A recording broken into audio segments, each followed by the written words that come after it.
Empiecen.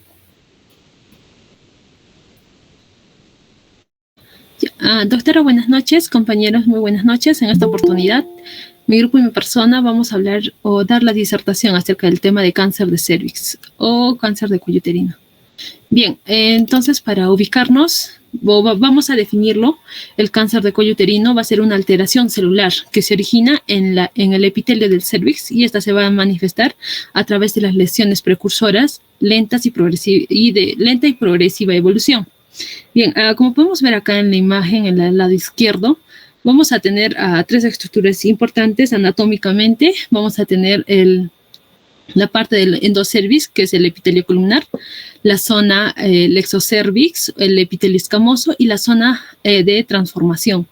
Bien, para esto nosotros vamos a darle bastante relevancia en cuanto a la zona de transformación. Bueno, generalizándolo por 3 puntos importantes. Primero, va a ser la zona donde se va, o es el sitio más frecuente de cáncer de cervix y especialmente el carcinoma escamocelular. El segundo punto sería por la vulnerabilidad que tiene esta zona y vulnerabilidad frente al virus del papiloma humano. Y como tercero sería el tamizaje, ¿no? Es la zona donde se hace el tamizaje, como el del Papa Nicolau, la colposcopía, ¿no? Y ahí la importancia. Bien, entonces como estas van a ser lesiones que van a ser constantes y por ende también va a ser de evolución progresiva lenta, las cuales estas pueden progresar a cáncer in situ, confinado solamente a la superficie epitelial, o esta puede invadir las células con transformaciones malignas y no de esta manera traspasar la membrana basal. Bien. Acá vamos a dar relevancia en cuanto al virus del papiloma humano.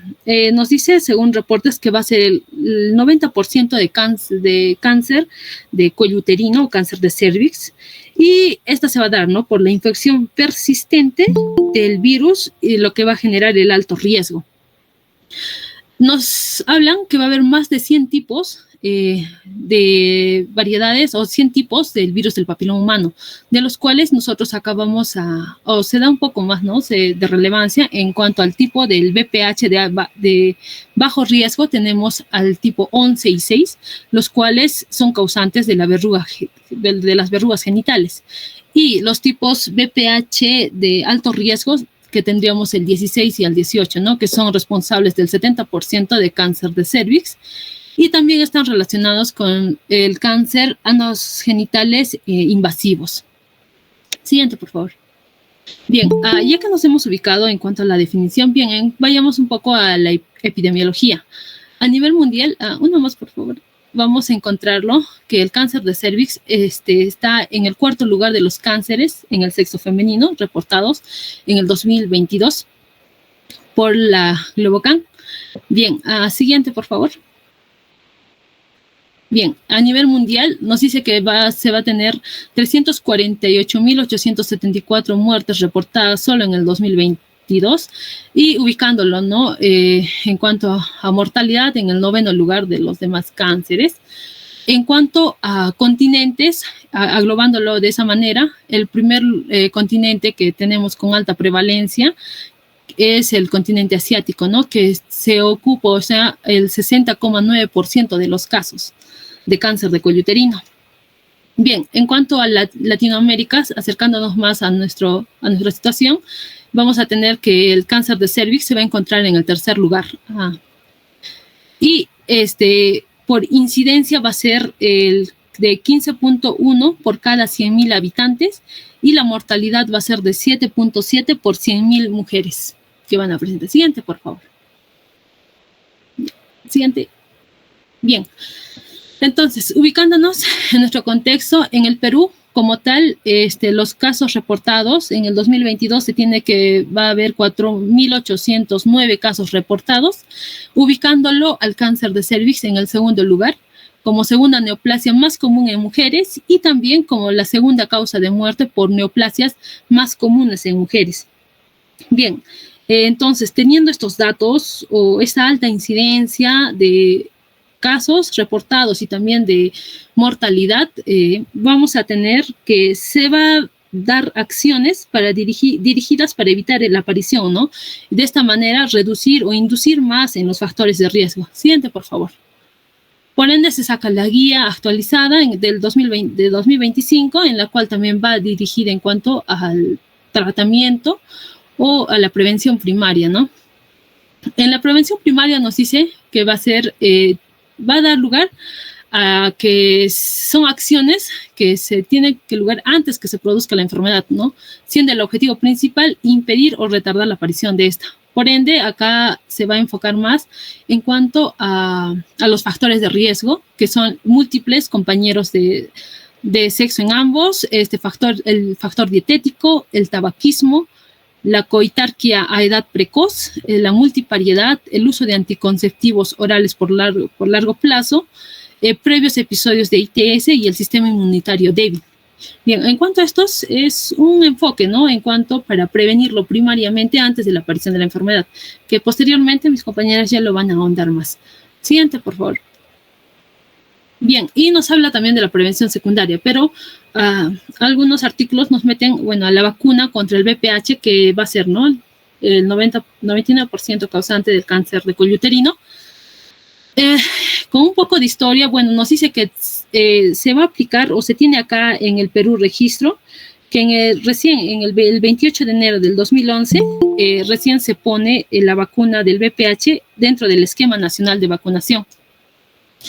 Para entonces solo se daba o se enfocaba a la población de 10 a 15 años y al cual se le daba la dosis bivalente, que sería el Cervarix, que se daba más preferencia para el tipo de 16 y 18, ¿no? Que son de alto riesgo. Posteriormente, en la actualidad, el 2024, la población ya aumentó, ya no solo se enfoca a la edad de 10 a 15 años, sino se enfoca a la población hasta los 18 años y esta se aplica tanto en niños y en niñas, ¿no? Bien, en cuanto a la aplicación de estas vacunas, se da también la presencia de efectos secundarios, pero estos son simplemente leves o locales y autolimitados. Y en cuanto a más efectos secundarios que se presentaron, fueron en el Gardasil 9, que en comparación al Gardasil 4, ¿no? Que se presentaron más efectos o hubo simplemente dolor, prurito, eritemas en la zona de la vacunación. Bien, y un dato importante, ¿no? En cuanto a esto, nosotros recién se implementa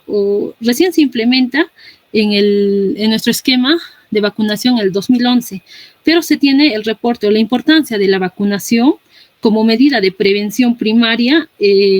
Nos dice que un caso, que el primer país que puso como vacuna o como programa nacional de vacunación en el 2007 fue el país de Austria, el cual en la actualidad se tiene baja incidencia de cáncer de cuello uterino y que para entonces, para el 2007, la cobertura era del 70%, ¿no?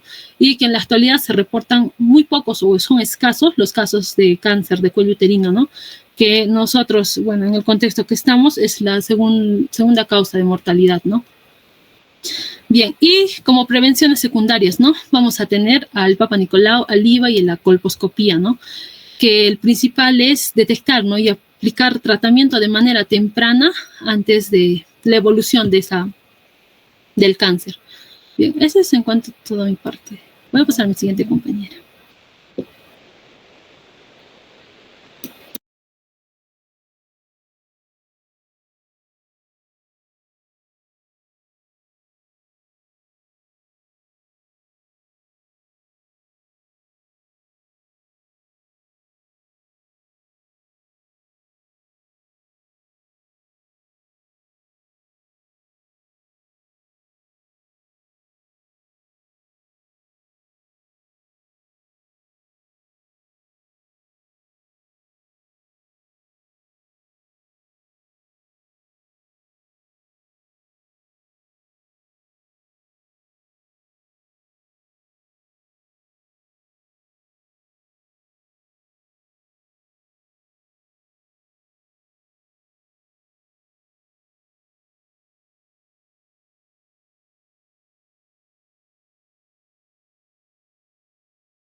Buenas noches, doctora. Buenas noches, compañeros. Voy a continuar con la exposición y ahora vamos a hablar de biología molecular del VPH y oncogénesis. El virus del papiloma humano pertenece a la familia Papillomaviridae. Normalmente son virus pequeños y desnudos. Están formados por una cápside icosaédrica que contiene principalmente a las proteínas L1 y L2. El genoma es circular y es un ADN a doble cadena que aproximadamente mide unos 8 kilobases y se mantiene dentro de las células hospedadoras de forma episomal. ¿Qué quiere decir? Que se mantiene dentro de la célula huésped como un plásmido extracromosómico independiente sin integrarse al genoma del hospedero. Este tipo de virus pertenece a la clase 1 de Baltimore y tiene como tropismo principalmente las células epiteliales de la piel y mucosas. Siguiente, por favor.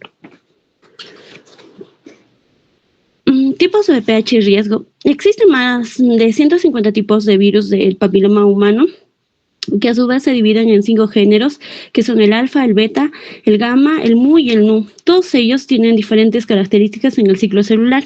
Como vemos en la imagen, podemos ver la gran diversidad del VPH. Normalmente, causan infecciones asintomáticas que se pueden observar como verrugas en la piel. Sin embargo, el género alfa, que es uno de los más estudiados, está asociado a procesos de transformación celular. Son alrededor de 30 tipos del virus del VPH del género alfa que infectan tanto mucosas como piel.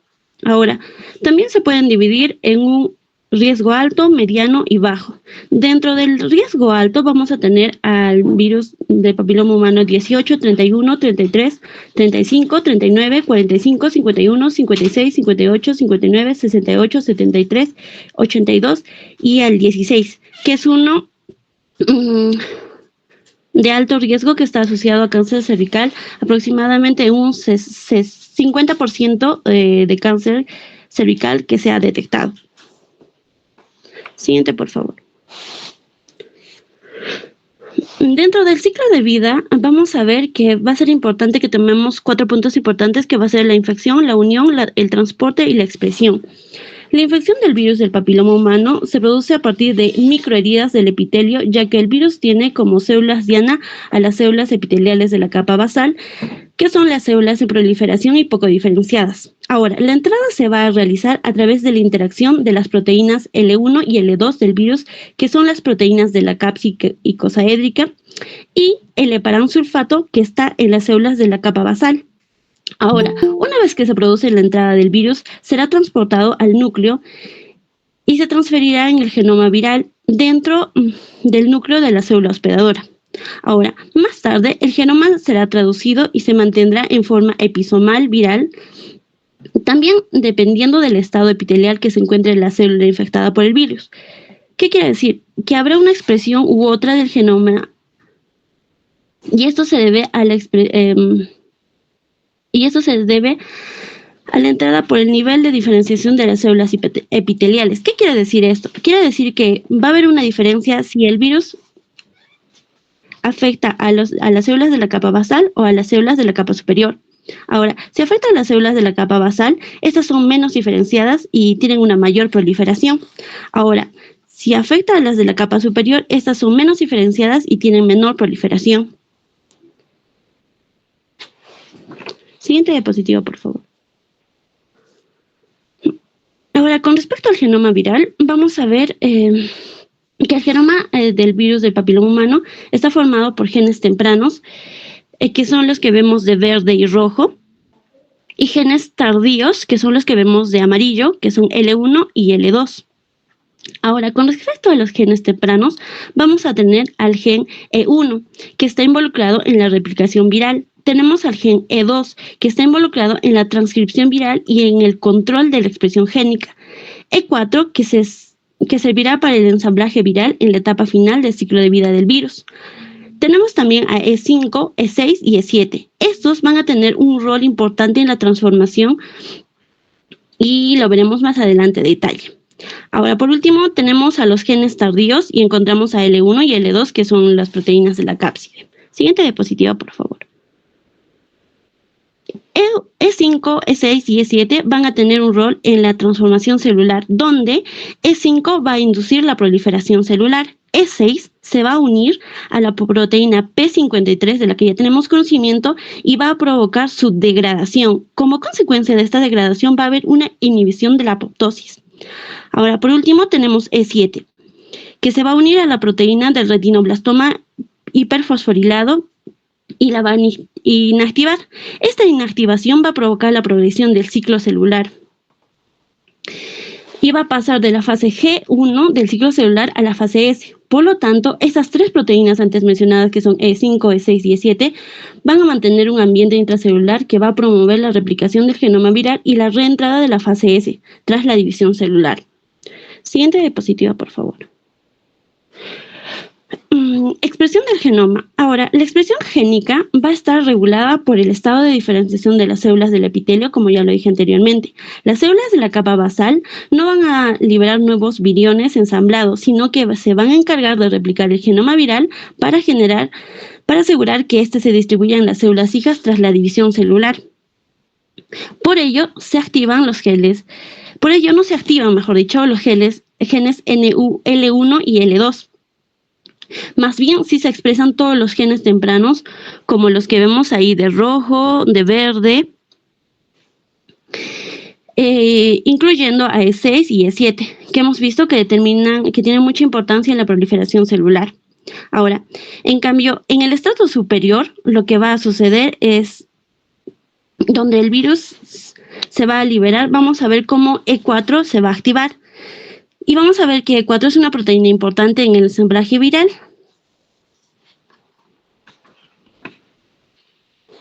Además, vamos a ver que existen promotores principales encargados de la expresión génica, como vemos en la imagen del costado, que tenemos a P97 y a P670.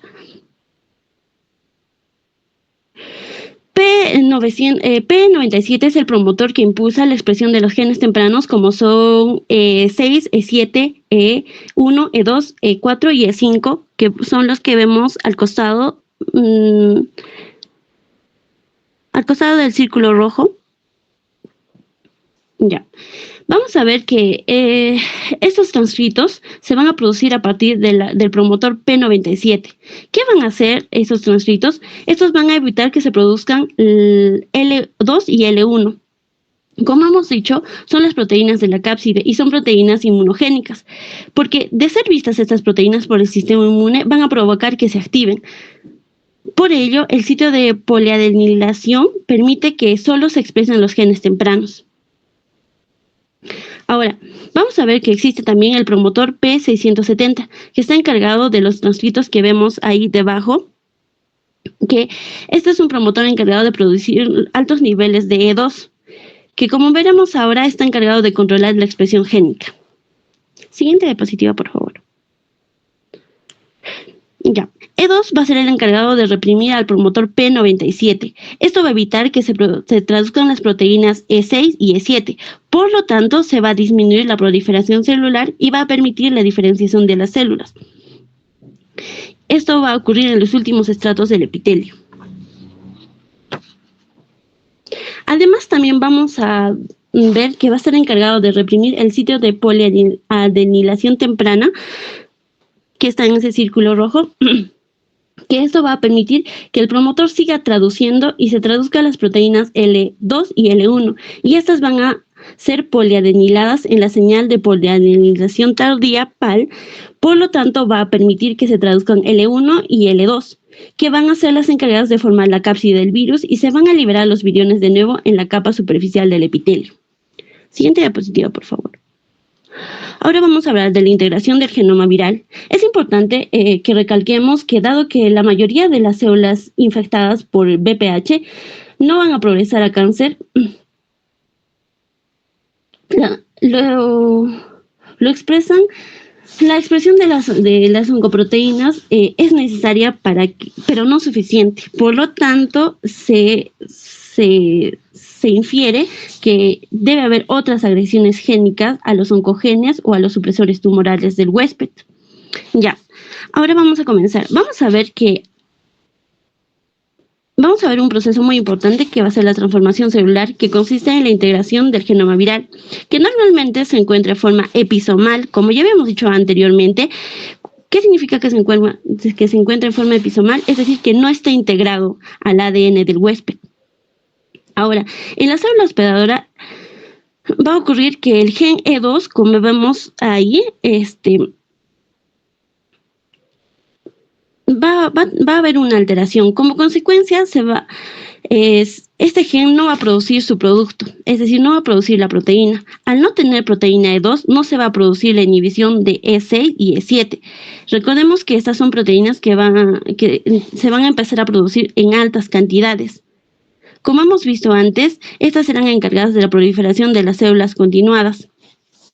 Si esto ocurre y la mayoría de las células del genoma viral son integradas, es decir, ya no se encuentran de forma episomal sino se van a integrar al núcleo de la célula hospedadora, finalmente vamos a ver que casi todo el estrato epitelial va a tener copias del genoma viral.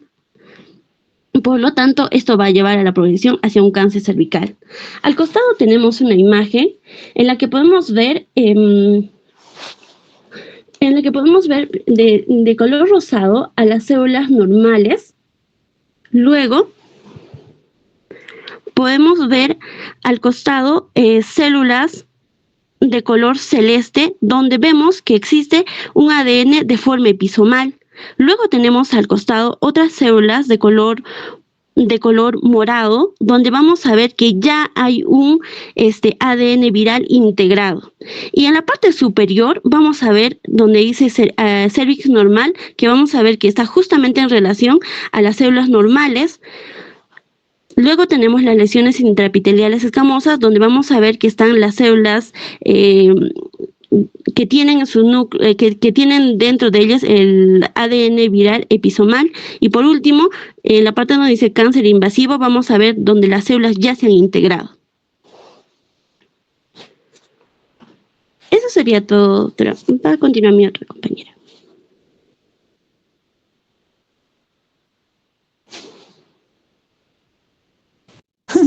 Doctora y compañeras, buenas noches. Voy a continuar acerca de los factores de riesgo y las manifestaciones clínicas.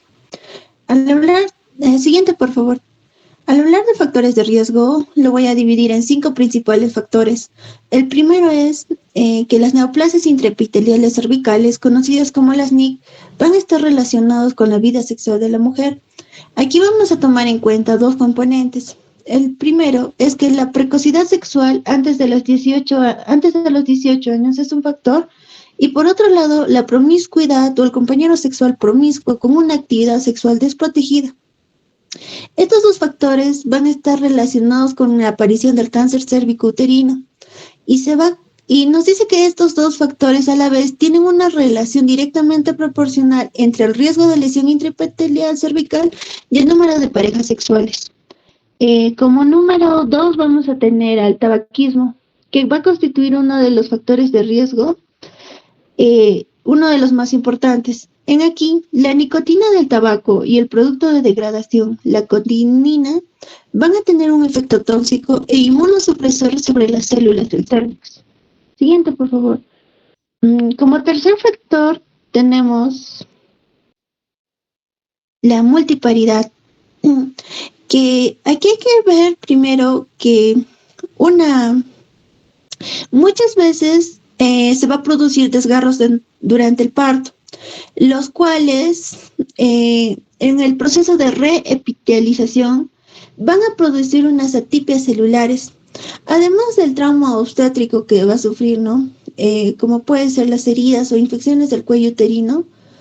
Nos dice también, por otro lugar, que durante el embarazo, como conocemos, la mujer va a entrar en un estado de inmunosupresión, y si ésta tiene más embarazos, entonces va a tener más predisposición. Como cuarto factor tenemos las infecciones genitales. Aquí vamos a tener a las infecciones que producen las enfermedades sexuales. Tenemos la trichomonas, el treponema pallidum, el herpes viral, sobre todo el tipo 2, ¿no? La clamidia trachomatis, que van a estar asociados con la aparición de esta neoplasia. Siguiente, por favor. Como número 5 tenemos, y factor más importante, tenemos el virus del papiloma humano, que va a ser considerado el principal factor de riesgo. En aquí tenemos, la literatura menciona, ¿no?, que se conocen más de 100 subtipos de este virus.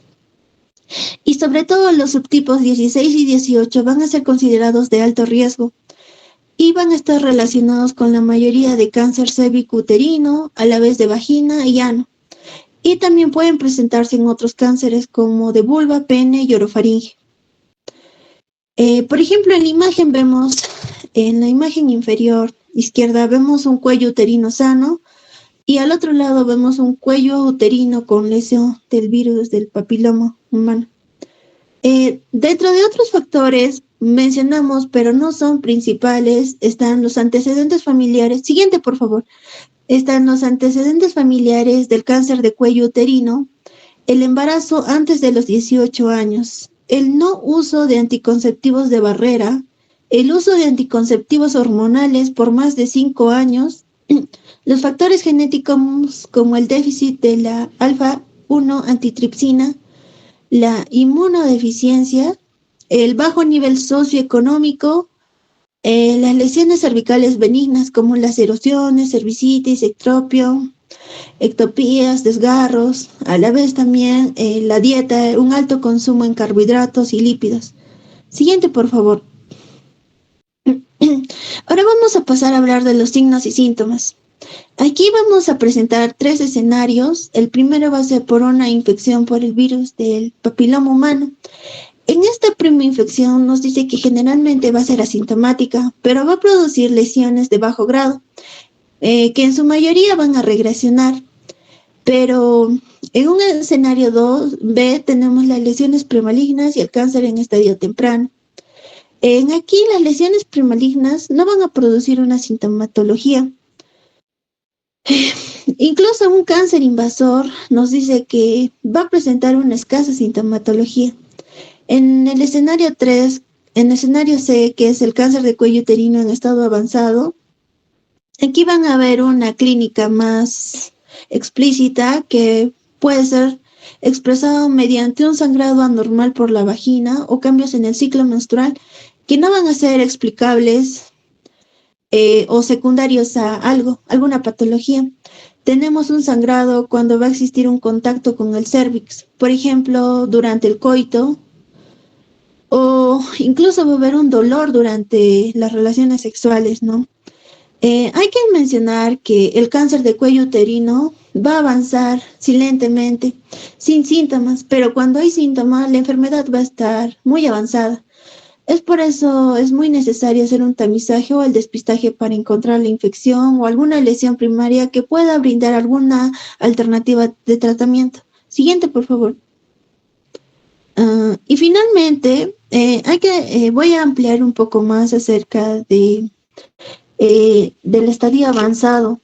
Cuando el cáncer ya tiene un crecimiento lateral hacia los parametrios, los uréteres pueden obstruirse. Y si ambos uréteres son obstruidos, puede presentarse una anuria, incluso que esta va a ser acompañada de una uremia.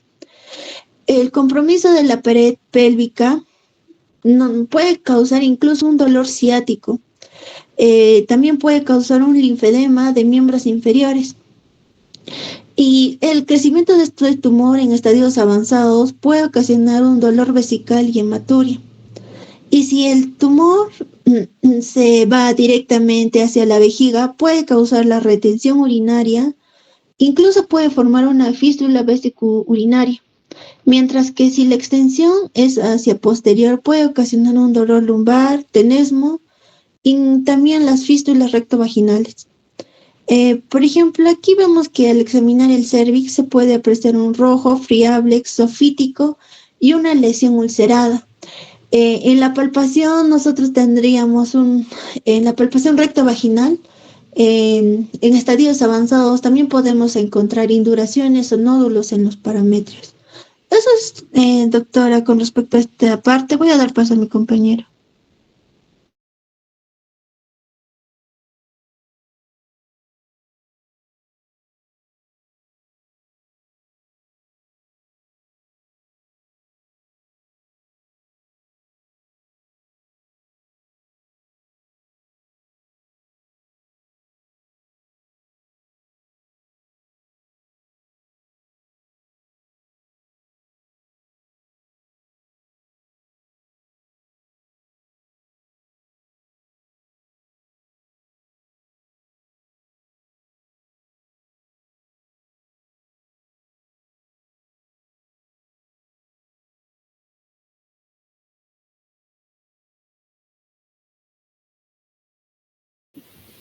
No, no lo escucho a tu compañero.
Ya, continúa entonces.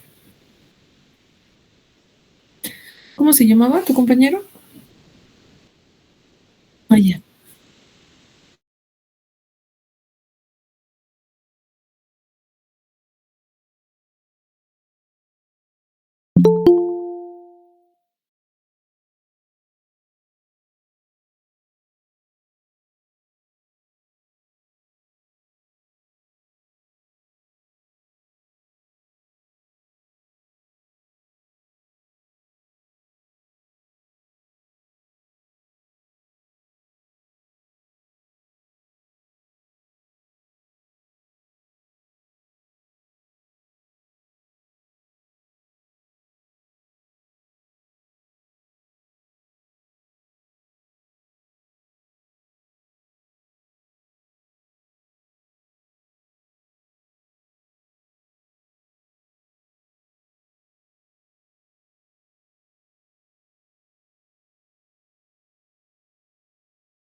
Ya, comparte mis diapositivas, ¿ya?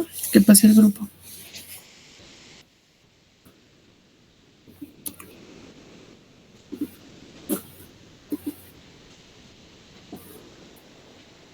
Ya.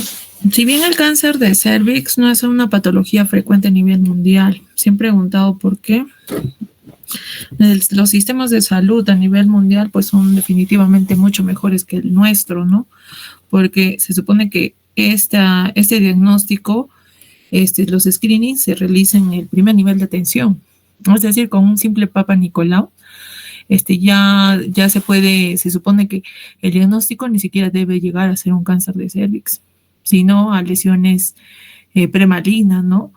Puede ser pues un NIC1, entonces los pacientes un NIC2, cuando no llega a ser un cáncer en sí, y estos pacientes van a otras opciones de manejo. Entonces nuestro sistema de salud no es muy bueno, porque como sus compañeras ya lo han explicado, si bien el cáncer de cervix en nuestro país ocupa el primer lugar, es muy frecuente.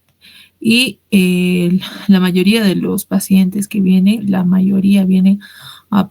ningún paciente visto con cáncer de cervix en un estadio clínico inicial. Todos son de 2 para arriba. Y lamentablemente algunas ya vienen con estadio clínico 4.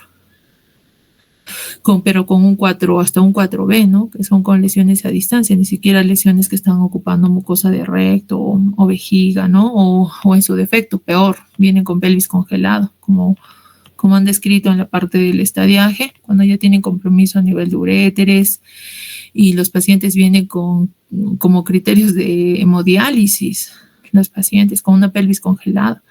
Entonces se tiene que resolver primero el tema de la uremia, el problema renal, y de ahí los pacientes van. Incluso así en hemodiálisis se estabiliza el paciente y el paciente tiene que ir a tratamiento, porque si no, la lesión nuevamente va a cerrar todo, ¿no?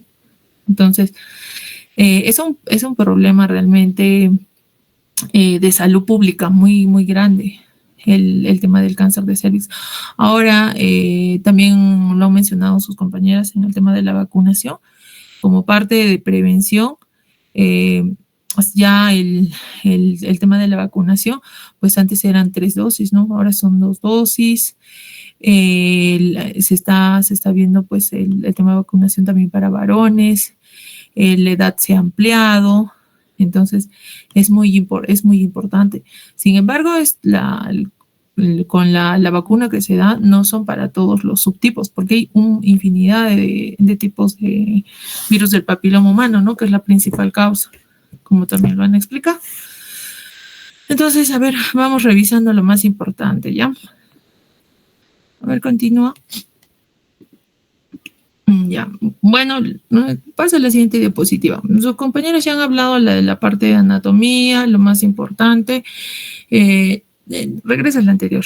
La parte de anatomía que ustedes lo que tienen que ver, si bien ustedes ya saben qué parte es los colindantes, las relaciones de lo que es el cuello uterino, la parte de la histología, que también ustedes tienen que conocer el tipo de epitelio por la zona de transición, no más que todo. El drenaje linfático es algo muy importante, porque también lo han mencionado, ahí los primeros ganglios que van a ser comprometidos en un cáncer de cervix, pues son los más locorregionales, ¿no? Los parametriales, los ilíacos, y de ahí son la distribución a nivel a distancia.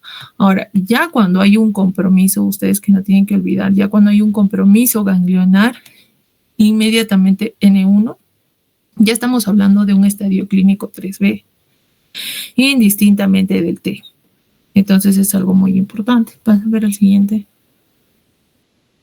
En la parte de anatomía, si bien ustedes conocen el epitelio simple con el epitelio columnar, que también lo han explicado muy bien sus compañeras, ustedes tienen que diferenciar cómo es el tipo de epitelio y cómo es la zona de transición en pacientes jóvenes, en pacientes que ya desde el inicio de la menarquía hasta los 40 años o promedio para son pacientes que están próximas a ingresar a la menopausia, ¿cómo cambia este epitelio de transición? Y en aquellas pacientes que ya próximamente pues ya están entrando a la perimenopausia, son posmenopáusicas. Entonces, si ustedes pueden ver el rango de edad que sus compañeras han mencionado, pues es más o menos los 45, 49 años en el rango de edad donde se presenta esta patología. No es muy frecuente en pacientes jóvenes, ¿no? Sin embargo, dentro del factor de riesgo está pues inicio de relaciones sexuales a temprana edad, múltiples parejas sexuales, por el tema de la exposición del virus del papiloma humano, ¿no? Que el varón lo transmite. Y ustedes pueden apreciar cómo el epitelio de transición va cambiando, ¿no? A lo largo de la vida, ¿no? Mira, cómo en pacientes jóvenes, en pacientes, cómo la zona de transición está, no hay un cambio significativo. Incluso el epitelio columnar es más externo, está hacia el exocervix. Sin embargo, una paciente que ya está empezando con la menarquia, o sea, ya está empezando con la menstruación, y el rango de edad se puede decir de toda la etapa fértil que ella tiene, cómo este epitelio va cambiando y cómo el epitelio simple pues va ingresando, ¿no? Esta zona de transición, pero todavía hay una diferencia, ¿no? Significativa de esta zona. Sin embargo, una paciente posmenopáusica y entrando a la menopausia, pero perimenopáusica, cómo este epitelio ya van cambiando, ¿no? O sea, ya por tema de anatomía y fisiología, el cuerpo va cambiando este epitelio. Entonces, ahí es donde se tiene que realizar pues los controles. Paciente que inicia relaciones sexuales, indistintamente a la edad, son sus controles de Papa Nicolau anuales, porque recuerdan que la enfermedad se desarrolla hasta en 30 años, o sea, si estamos empezando de hablar enfermedades de lesiones premalignas, ya cambiando el epitelio hasta llegar a un cáncer invasor, entonces el tiempo es largo. Por eso es importante, por eso es que las pacientes no deben llegar en estadios avanzados, sino en lesiones premalignas y ni siquiera llegar a un cáncer. Y de ahí entra pues a Conolip, todo lo que sus compañeras han explicado también. Siguiente. Bueno, la parte de la histología, que ya lo he mencionado, la parte patológica, el subtipo patológico más frecuente en esta enfermedad, pues es el de tipo escamoso. Ustedes saben por el tipo de histología. De ahí sigue lo que es el adenocarcinoma y los otros subtipos, ¿no?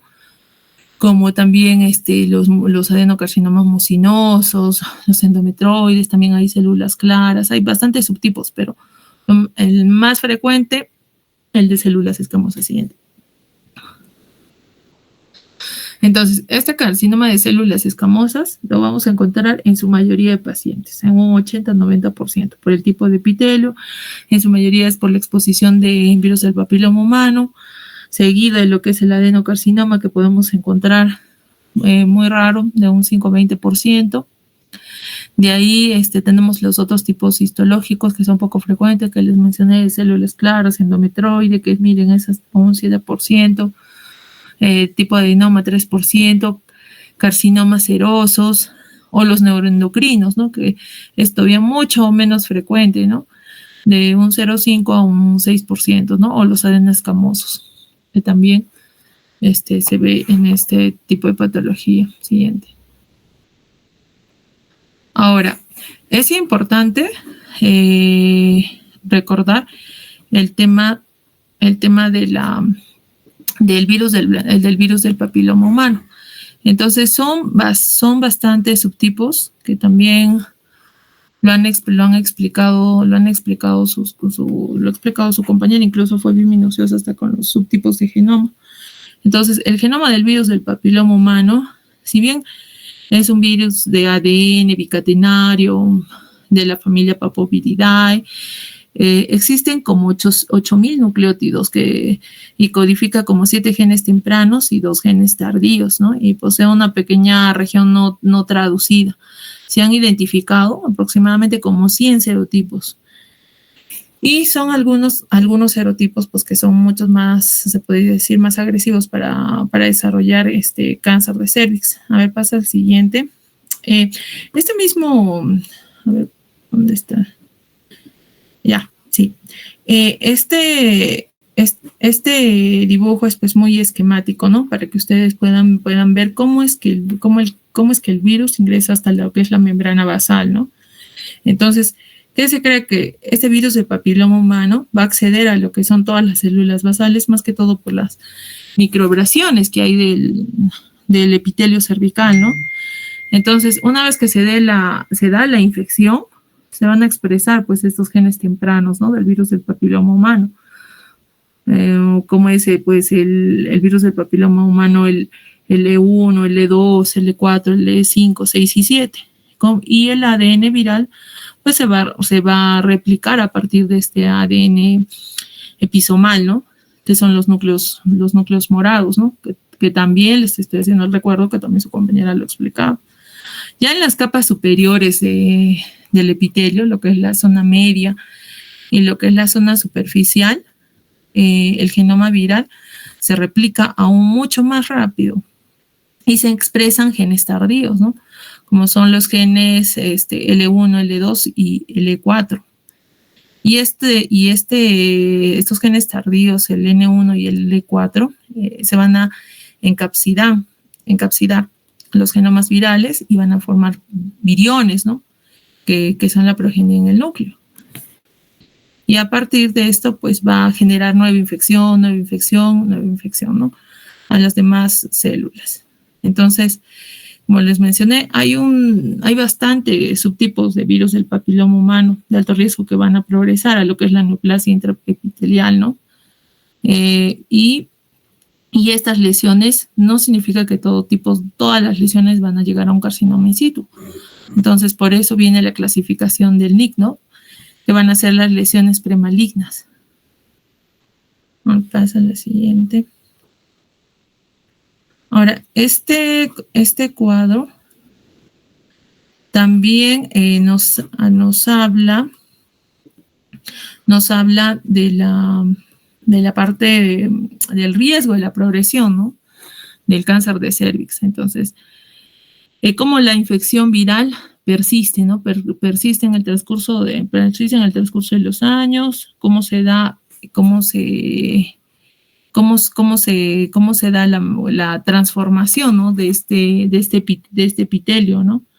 De este epitelio, la exposición a las células embrionarias, de lo que es la alteración de esta unión escamo-cilíndrica y se va dando finalmente la alteración, más que todo, de esta zona de transformación, ¿no? Y que miren, en el transcurso de unos 20 hasta 30 años, recién se desarrolla un carcinoma in situ. Entonces, ¿cuánto tiempo es lo que pasa, ¿no? Para que se pueda desarrollar un cáncer? Entonces, tenemos el tiempo más que suficiente para que esta enfermedad pueda ser diagnosticada y esta enfermedad pueda ser tratada. Ahora, también que sugiere que hay una alta susceptibilidad de estas células a la transformación por el virus del papiloma humano. Y las células de lo que es de la unión escamocolumnar, como menciona acá, zona de transformación. En el nuevo concepto que menciona, ya es la zona de transformación y son también la alteración de las células de la unión escamocolumnar, que yo les mencioné, cómo es que cambia también fisiológicamente en el transcurso de la edad de la mujer, ¿no? Y cómo estos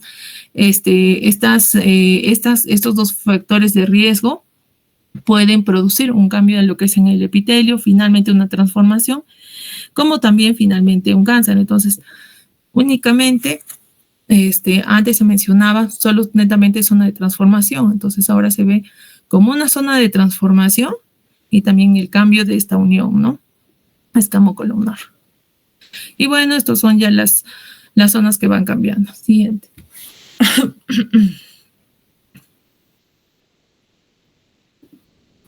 Bueno, los factores de riesgo que ya los han mencionado, hay factores ginecológicos, factores masculinos y otros, ¿no? Lo principal, el virus del papiloma humano, múltiples compañeros sexuales, la edad de la primera relación sexual, multiparidad, enfermedades de transmisión sexual, contracepción oral, factores masculinos, historia de cáncer de pene, cáncer cervical, en la ex esposa se tiene que preguntar. También eso se pregunta, ¿no? Y también, pues, si hay múltiples compañeros sexuales, ¿no? En otros casos, la inmunodeficiencia, el tema del cigarro, que es un factor de riesgo muy importante, la predisposición genética, y bueno, como algo más alejado, de todas maneras, un déficit nutricional. Siguiente. Bueno, en su mayoría son asintomáticos. No hay molestias, no hay dolor. Ya el sangrado transvaginal, lo que menciona, eso ya es después cuando ya existe la lesión en sí, ¿no? Entonces, inicialmente no hay síntomas. Ya cuando tienen una enfermedad avanzada, ya es el sangrado transvaginal, las descargas mucopurulentas, o ya compromiso ganglionar, porque hay compromiso, dolor en miembros inferiores, tal vez linfedema, o dolor lumbar, porque ya está comprometiendo los uréteres, o hay un grado tal vez de sintomatología renal, ¿no? O infecciones urinarias, o tal vez hematuria, cuando ya hay un compromiso avanzado, ya hay compromiso de invasión a nivel de la vejiga, ¿no? Entonces, estos ya son síntomas, se podría decir cuando ya está el cáncer en sí, ¿no? Un cáncer en situ. O ya desarrolla el cáncer invasor. Siguiente. Ahora, dentro de lo que es la clasificación, si bien se conoce bien lo que es la clasificación de FIGO y también la clasificación de la AJCC, entonces lo dividen en riesgos, ¿no? Entonces, como un riesgo bajo es de un estadio clínico 1 hasta un estadio clínico 1A, 2. Un riesgo intermedio de lo que es un riesgo 1B hasta un 2A, ya con compromiso, se podría decir, ya externo, ¿no? Que ya salió, traspasó. Y un riesgo alto a partir de un estadio clínico 2B hasta lo que es un estadio clínico hasta el último, ¿no? Ya metastásico. Entonces, 2B ya es, pues, invasión a parámetros, como lo han explicado, y 4B a invasión a distancia. Entonces, si ustedes ven la diferencia de lo que es un estadio clínico 4, si bien el 4A solo es compromiso de mucosa a nivel de recto y vejiga, ¿no? Pero miren, no hay un compromiso a distancia, sin importar el T o sin importar el compromiso ganglionar. Entonces, pero sin embargo, ya cuando hay un compromiso a distancia, ya es un M1, es decir, hígado, pulmones o a nivel óseo. Y lo que les había mencionado, ya con un compromiso ganglionar, o sea, si ya menciona ganglios linfáticos, sea la región que indique, ya estamos hablando de un estadio clínico 3B. Entonces, para que ustedes se puedan orientar en los estadios clínicos. Siguiente.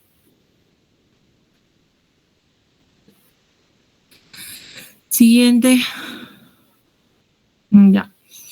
Esto es más o menos qué es lo que se debe realizar, ¿no? Cuando se sospecha de un cáncer de cervix, ¿no? Como les mencioné, la guía es bien específica. Tienen que hacer un examen físico bien minucioso, buscar ganglios, adenopatías al examen físico palpables. Entonces, ahí entra la pericia, ¿no? Que tienen para, incluso como también parte de la anamnesis, ¿no? Que tienen que dar para cada paciente. También, todos los exámenes de sangre, la biopsia, que tiene que ir definitivamente. Hay algunas lesiones, como les dije, premalignas que van, por ejemplo, a cono, o biopsias en cono, que también está indicado, función hepática, función renal, el estudio imagenológico, lo que se recomienda generalmente cuando se está sospechando de una invasión o un cáncer un poco más invasivo, se recomienda una resonancia pélvica y estudios de extensión como tomografías, ¿no? Abdomen superior y la parte de lo que es el tórax. A nivel cerebral, solo si hay sintomatología. Si no hay sintomatología, no se pide. De todas maneras, entra en lo que es la guía, la parte de los factores de riesgo, si está asociado a pacientes fumadores, evidentemente pues tienen que interrumpirlo. Considera la guía el test para ver HIV por el tema de que, bueno, es también asociado a múltiples parejas sexuales. De todas maneras, se tiene que realizar eso. Luego, bueno, esto es como un examen más minucioso en el tema de que si hay compromiso a nivel de vejiga, puedes hacer las cistoscopías o proctoscopías, ¿no? De acuerdo a lo que el paciente también te va mencionando. La vista, ¿no? Si ya te indica que está haciendo deposiciones con sangre, y ya tienes un diagnóstico que aparentemente es invasivo, entonces tienes que sospechar de que pueda estar siendo un localmente avanzado. Entonces entran estos estudios de cistoscopía y proctoscopía. Luego, de todas maneras, por el tema de la edad, del rango de edad, se tiene que ver el tema de la fertilidad, ¿no? Por el tema de que tiene mucho que ver la edad de diagnóstico, ¿no? Hay pacientes que, pues, si bien no tienen hijos, en todo caso, el tipo de procedimiento que se tiene que realizar y que se tiene que preservar, pues, el útero, ¿no? Y muy por el contrario, si son pacientes posmenopáusicas, la indicación es un poco más invasivo, ¿no? Incluso hasta hacer histerectomías totales. Entonces, vemos los dos. Una vez que ya tenemos todo este estudio, ya tenemos la biopsia, definimos los dos principales grupos, si son de células escamosas, adenocarcinoma o lo que son tumores neuroendocrinos, ¿no? Que es lo menos frecuente, ¿no? Entonces, los estadiamos y ya tenemos el estadio y finalmente pues vemos la conducta. Pasa a la siguiente diapositiva. En esta diapositiva pues es más esquemático para que ustedes se puedan orientar en cuanto a su manejo, ¿no? Entonces, un estadio clínico 1A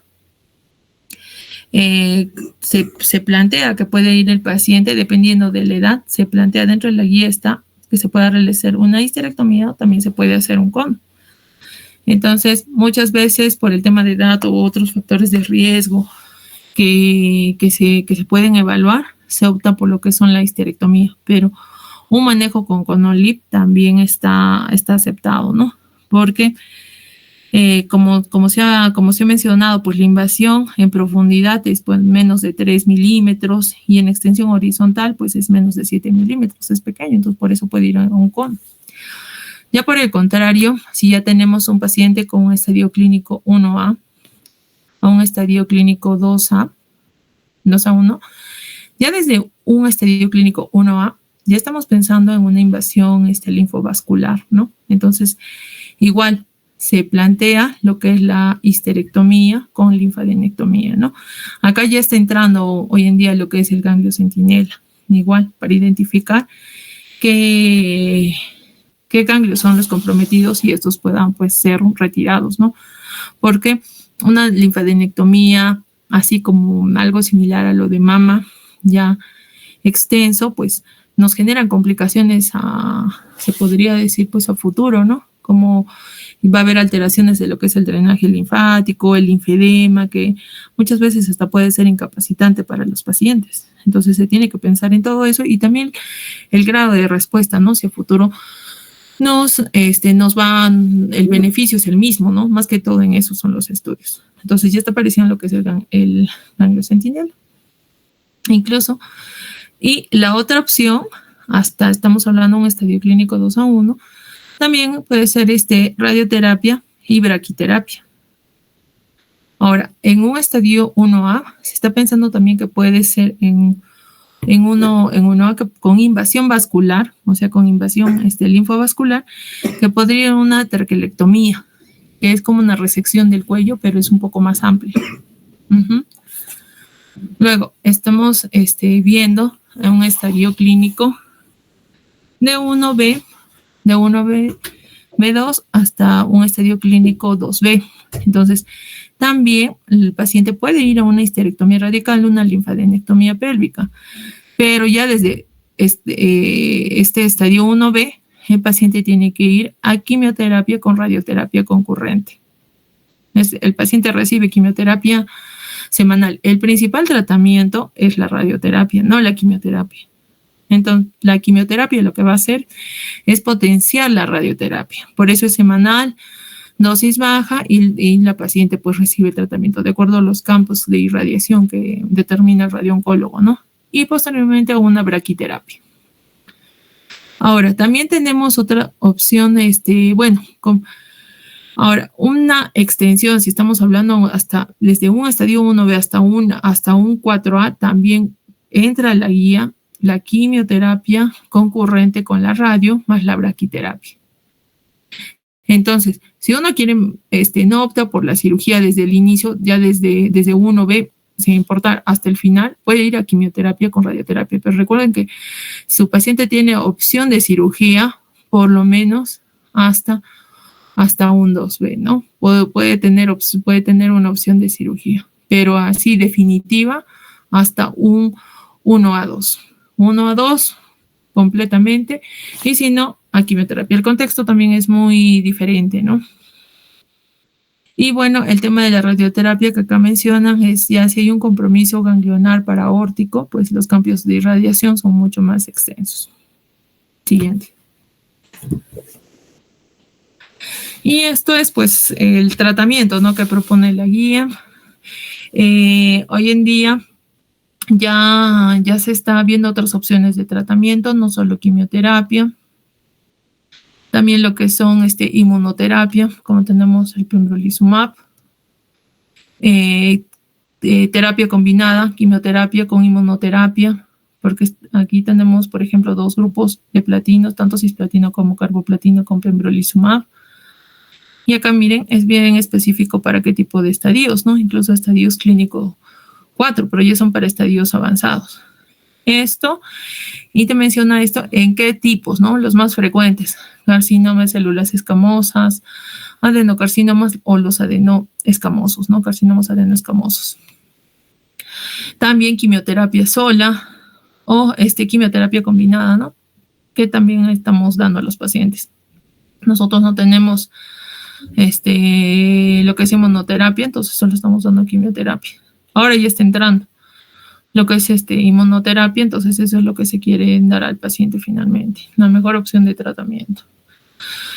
Recomendaciones en caso de que cada paciente, como les digo, es diferente, ¿no? No sabemos su estado funcional del paciente, sus comorbilidades, entonces también se opta por otras opciones de inmunoterapia, o si es que el paciente pues tiene una progresión de enfermedad, ¿no?, como otros grupos, como está acá.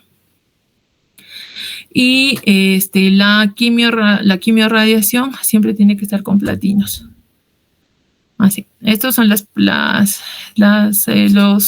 tratamientos de preferencia, la primera línea de tratamiento, y ante la progresión, la segunda línea de tratamiento, que no solo es inmunoterapia, también tenemos lo que es bevacizumab, que son antiangiogénicos, también se puede dar otras opciones de tratamiento, ¿no?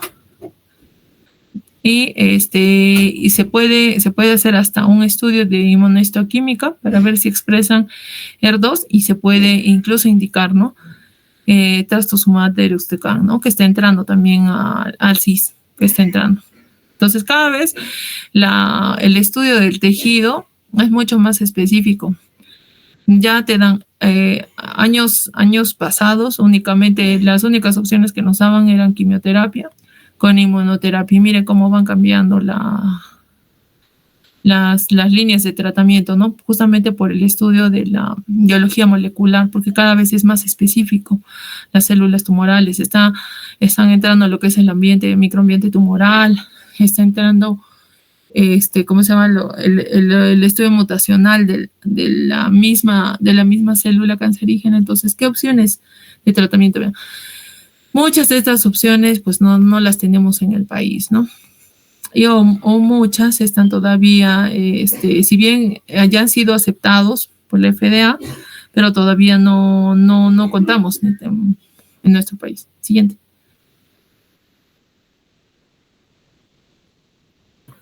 Pasa a la siguiente diapositiva.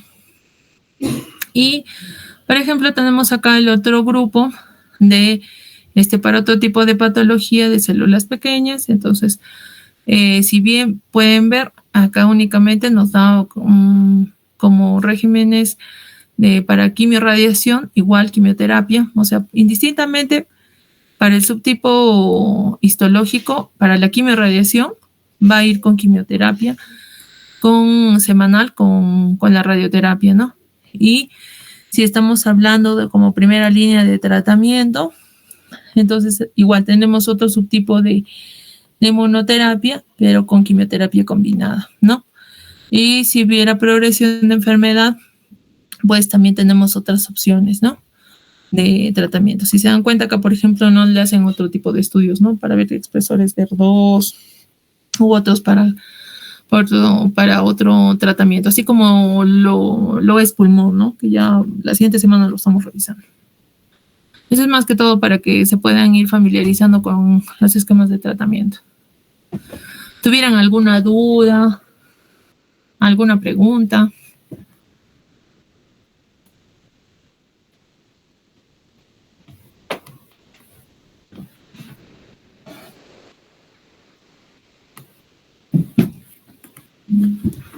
Ya, la siguiente semana ya